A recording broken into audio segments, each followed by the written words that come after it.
Hey guys, David and Holly here with Glory Hills Homestead. So today, what we're gonna do is we're gonna plant some of our garden beds. This one right here, we're gonna plant the tower right here. Green stock tower. The green stock tower, and then we're gonna plant, actually we've already planted our potato beds. So on the potato beds, what we did is we got an IBC tote, we cut it in half, drilled some holes in the bottom, filled it up with a combination of mulch as well as topsoil, and then we planted our potatoes. The first year we've ever done this, so we're gonna see how it works. Some of the sprouts are already coming up, but we'll see how it goes. So what I'm doing first is aerating the soil in here. We already used a pitchfork and aerated all of this soil. So it's just breaking it up, making it loose so things can grow easier. Bringing some oxygen back down to the bottom parts of the soil. And then we're gonna add some more topsoil and get planting. So we really like using this organic Pro Mix. You can buy it from Walmart or Tractor Supply. They just started carrying it.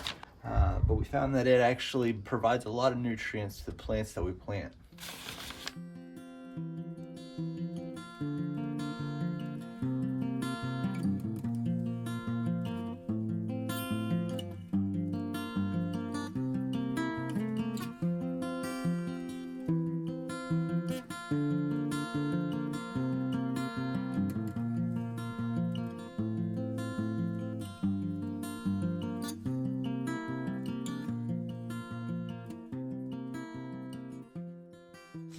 Alright, so we got all of our carrots planted. In the back row, I did the oxheart carrot.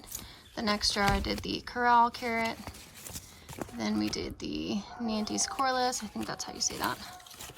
And then in the front row, we did long imperator carrots.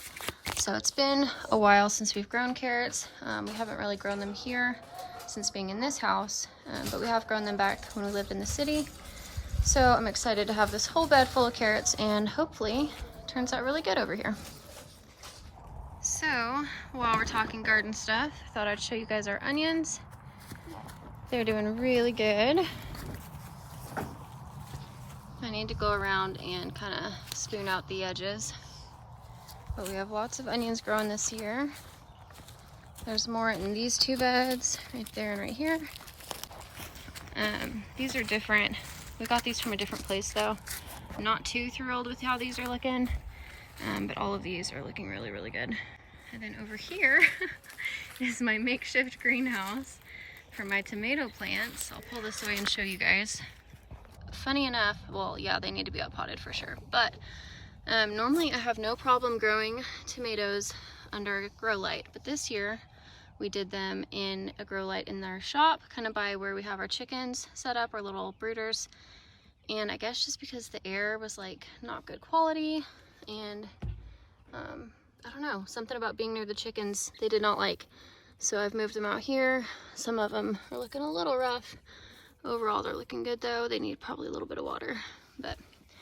So this is my old window makeshift greenhouse. It's kind of just wedged up between two garden beds, but it's doing the trick. I have a blanket over there if I need to cover them up at night.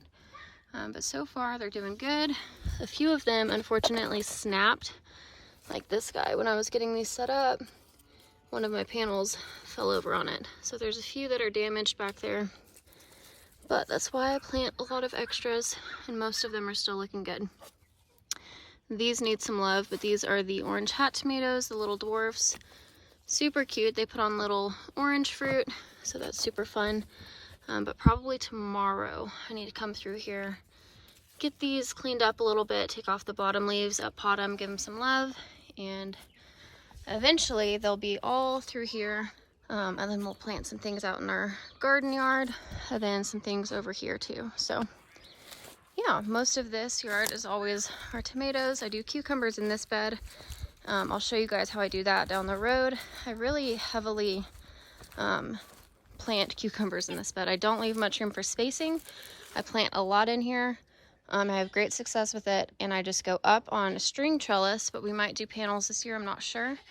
But I have really good luck just heavily putting cucumber transplants here that I actually start from seed in the shop. So, oh, I love it. Everything's green. I'm able to be in a tank top. Spring is here and I'm so excited. Honey is ready to be milked. So I'm gonna go milk Honey, feed the baby calf. We'll do evening chores. Okay, something else I want to show you guys is we did a few updates to my milking parlor. I love it. So the walls have just been exposed drywall, and we were looking at ways to like cover those for when, you know, the cows pee or poop in the stanchion. We have to hose things down. We don't want to get the drywall wet, obviously. And so we come up with just tarping it. It's the best thing we could afford. But we decided to trim the tarping to make it look nice. So I'm going to show you guys what it looks like. I think it's so cute. I want to know what you guys think. Ta-da! I just think it's so cute. Like, for a free little fix, it's not bad. And so this is all just black tarping, and we're able to just hose things off now if things get messy. There we go. Pull the camera back some. I really actually want a chandelier in here one day. I think that would really just be so cute. So this is a mirror that I've had for a long time from a family member. And then on this side, we just have some artwork, a shelf. It says, "The will of God will not take you, or the grace of God will not protect you." That used to be in the bedroom of our old house. So obviously this opens. I'm just able to bring my cow in here. We got the nursery room over there. I just think it's so cute. And this mirror really helps reflect a lot of light in here in the evening. So I love it. I think for a free little upgrade, it totally fixed the problem that we had, and it actually looks really, really cute. So I'm excited about that.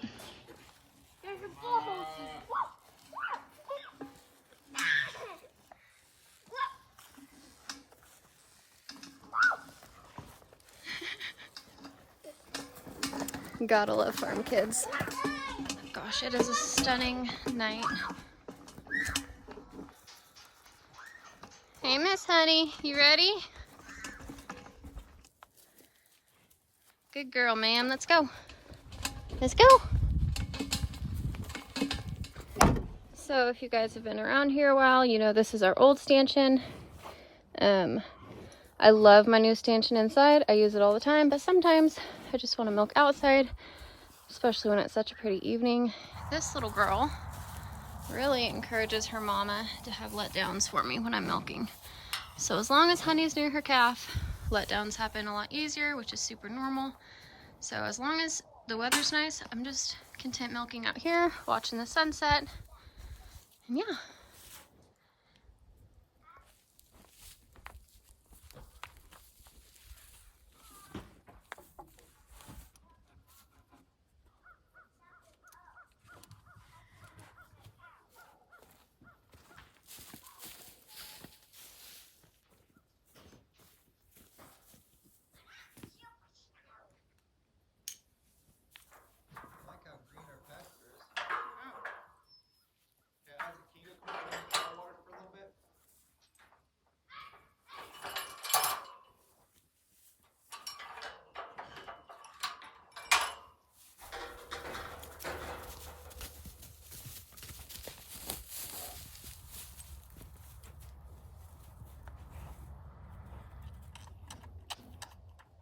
So I don't think we have mentioned this on here, but a few weeks ago Honey was struggling with some subclinical mastitis.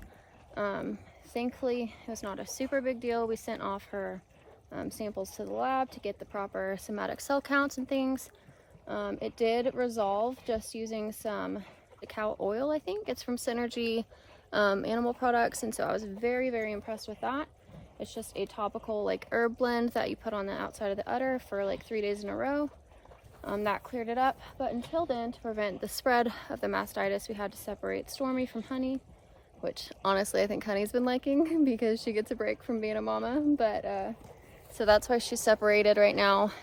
Stormy is milking on the right 2 quarters, and then I'm milking out the left 2 quarters, and so that's just how we're keeping it contained.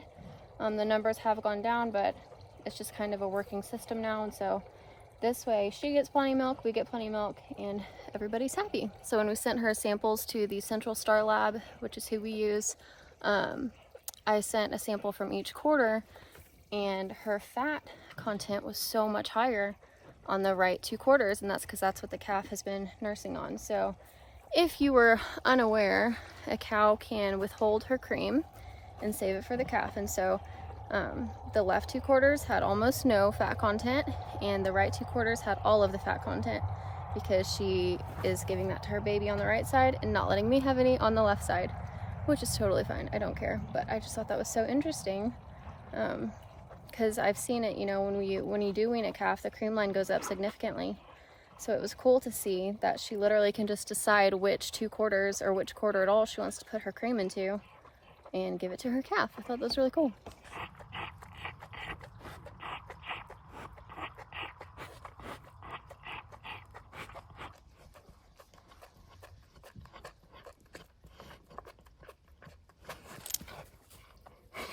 They're so rough on their mamas, bless their heart. Any mom who has breastfed, especially into toddlerhood, can so watch this and empathize with how rough the babies can be. That little frothy milk mouth. My goodness.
Okie doke, guys, it's kind of getting dark outside, so I think we're gonna go ahead and milk the goat.